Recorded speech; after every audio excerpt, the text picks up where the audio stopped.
So how simple can we really make this? Can we strip away everything until it's just going to the root? Because awakening is so simple. In fact, it's probably the most simple thing in the world, and that's what makes it quite difficult, really. And we have to strip away all the dogma, all the labels, all the different paths, and just see that there is really one question remaining, which is, who am I? Just who are you?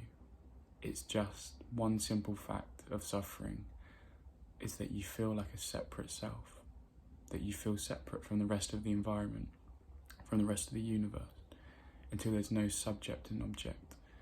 I don't know how much more simple I can make it. So then every practice, every inquiry is just inquiring into separation, into a sense of self, a perceiver. Even when you get to the witness stage where you can witness all sensations, who's witnessing the witness? Watching this collapse over and over. Where does the self end and start? But let's keep this very succinct and to the point. It's all about feeling like a separate self. So why are there so many different religions and philosophies and paths? And it's because we've built up this illusion for so long. We really feel like this. We feel like we're on a path, we're on a journey.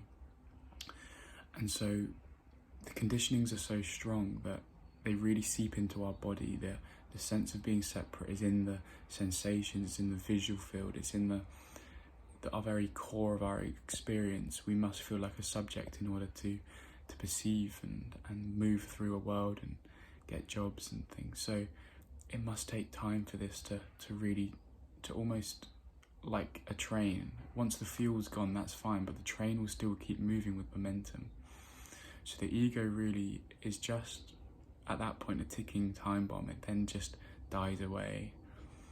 But don't be discouraged if at first it doesn't, because even though it's very simple, the complexity of how much we have resisted and conditioned ourselves, that seeps into everywhere, into all our experience. So now it just becomes a case of keeping the simple fact that we are not separate and analysing that and investigating that in all aspects of experience. Because we want this to permeate every moment, moment by moment. We want our reactivity to die down until we can stay in this natural state. It's not even a state, it's just who we are before states, who we are before experience, before love, hate, right, wrong, yes, before dualism, dualistic experience. That's all it is. Going back to that place of prior to everything. It's always prior. Everyone in spirituality, or a lot of spirituality circles, are always looking for positive states and getting better and stronger. But this is prior to that. How can you be stronger and more positive? How can positive emotions even exist if there's no separation, if there's just wholeness? Because that would mean duality. If there's a good emotion, that must mean there's a bad emotion. But let's go prior to this. Let's go before this. Before mind is where the peace is. When we meditate, often people try and find the peace in between thoughts, but true peace is before thoughts.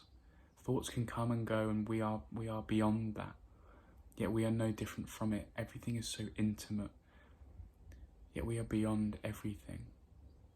Beyond practice, beyond who we think we are, experience. Move into that place. So back to probably the title of the video, how simple can we make this? It's so simple. So just don't overthink. Just keep coming back to analysing and investigating who you think you are. Can you find this self in experience? Can you find separation experience? An example of finding separation experience, try and find any boundary between any sensation, the visual field, the sense of the body, anything. Try and find it.